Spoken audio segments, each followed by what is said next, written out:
Video 2. Now we're going to rough out our composition, putting in some tempo and some accompaniment.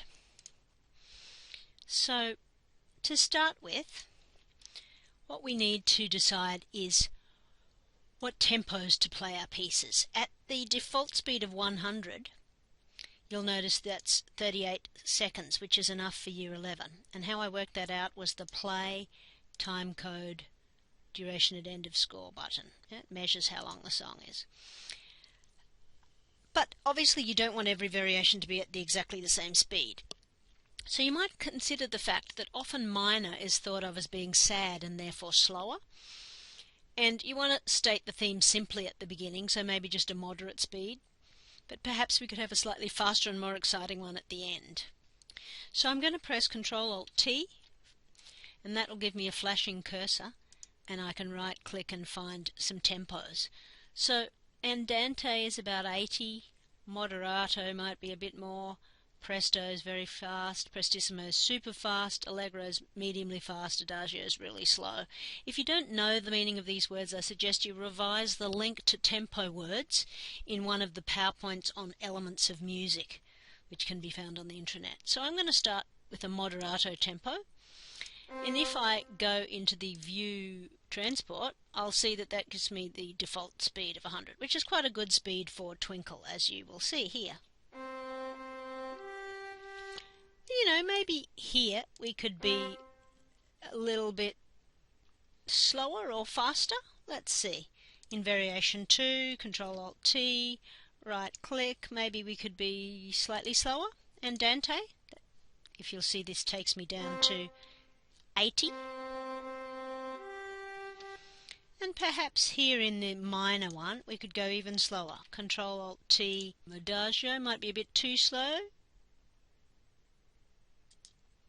If 80 is a bit too slow, you can always stay in there and do crotchet equals and maybe make it 90. Adagio is going to be quite slow, 60. Yeah? And then I suggested maybe for the final one we could do Ctrl-Alt-T, something a bit faster and happier, like maybe Allegro, which will take us up to 120 once we start playing it. Yeah, okay? So now you've sort of roughed out your piece. You're going to start simply. You're going to stay in C major but go a little bit slower, then you're going to have a slow and soft and sad Adagio one, and then you're going to finish up with something a bit faster. So at this point I think it's time to do some realization of the chords, and for that I think I'm going to go into panorama view. It just makes it a little bit easier to see. So this is something we did in Year 11, and what I suggest is you just select the whole thing because you've basically roughed it out harmonically, and you put the word realize into the search bar and get this one called Realize Chord Symbols,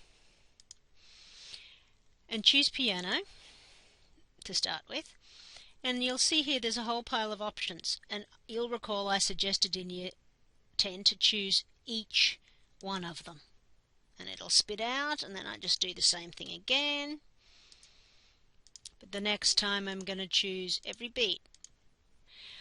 But I really can't stress enough how important it is to actually do this, yeah? Maybe not this one, but 8th note Alberti is definitely a good one to do. And the last lucky one would be arpeggiation. This one here. 8th note arpeggios. And you might even want 16th note arpeggios. They're semiquavers. Right, so you get this massive file of stuff, yeah? And right up the top here is a piano part, which I'm going to call real, yeah? That's the real piano part. All of these are just ones that we're going to play around with, yeah? So I'm going to ask myself, what sort of chords do I want on my very first one? Something quite simple, perhaps? So maybe just plain chords in the right hand of the piano, so I'm going to copy and paste them in, and maybe some crotchet bass notes, yeah? Copy, paste them in. Okay, that's not too bad. So I'm going to pop into the mixer, and I'm going to turn everything down to nothing, except for the ones that I'm actually testing out, which is what I've pasted in my actual piano line, yeah? An M for mixer turns it on and off. And I'm going to just listen to what that sounds like.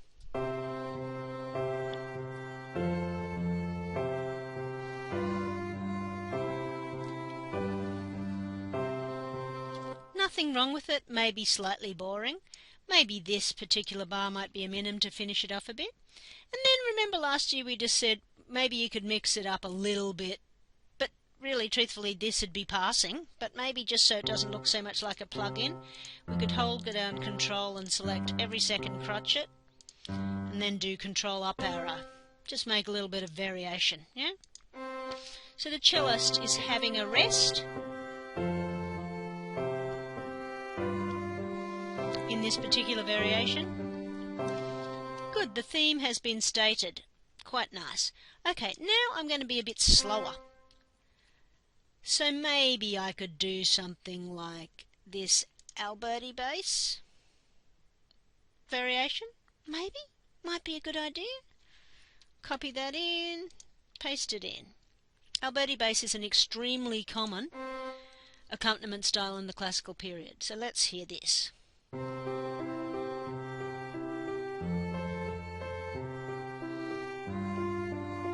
Sounds very nice, doesn't it?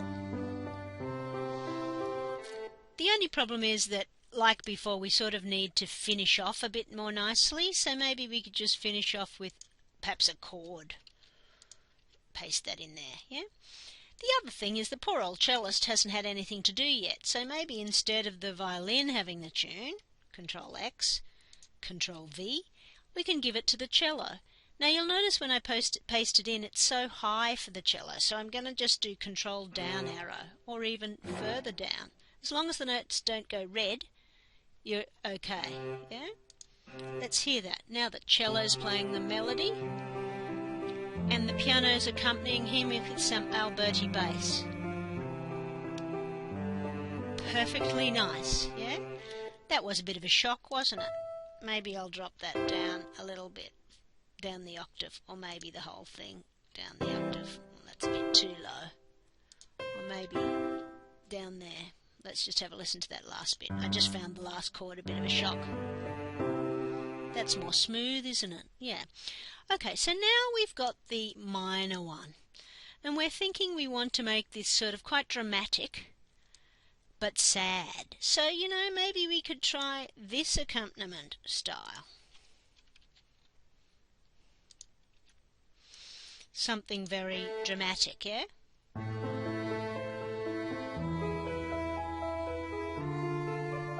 Quite pretty, isn't it? We could have done any combination of these things. We could perhaps also include crotchet bass line in this one. Maybe a very low bass line. Perhaps this whole section could go down the octave. Make it all sound sort of very low and spooky. Sounds a bit lower and spookier, doesn't it?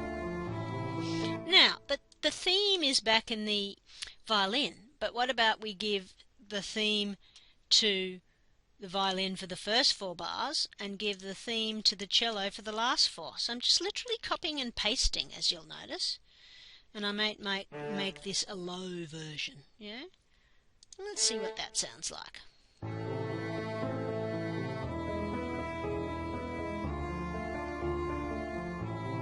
Quite nice, I think you'll agree.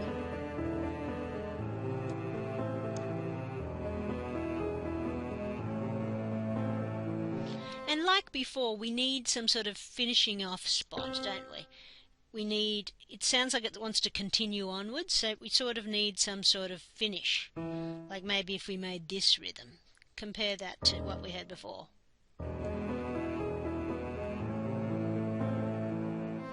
We sort of finished off, didn't we? Or we could have even just made that a crotchet. And that would have finished off even more noticeably. Wouldn't it? Yeah, it sounds quite nice. Okay, so now we're back to the final variation. We've got to get back to the home key and have a bit of happiness, yeah? So we want to do something different from what we've done before. So maybe we could have some chords in the upper hand of the piano part. And perhaps in the bass line of the cello part we could have some action happening. like maybe this accompaniment pattern here. And maybe that could be down the octave, seems a little bit high. And of course the cello can't play all three of those notes, so we have to delete a couple of them. And the piano player still needs a bass line, don't they? So we could give them some minims in the bass line. Copy, paste. And I'm wanting this to be quite dramatic. So pianists have 10 fingers. They can play in octaves. So if I just press the number 8 while that's all highlighted, it'll go into octaves, which will sound quite nice. So let's see what that sounds like to start with.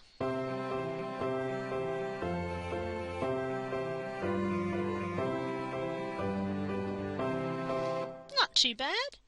What I was thinking was, I've never played this melody up the octave. Maybe I could try popping that up a little bit higher and see what that sounds like.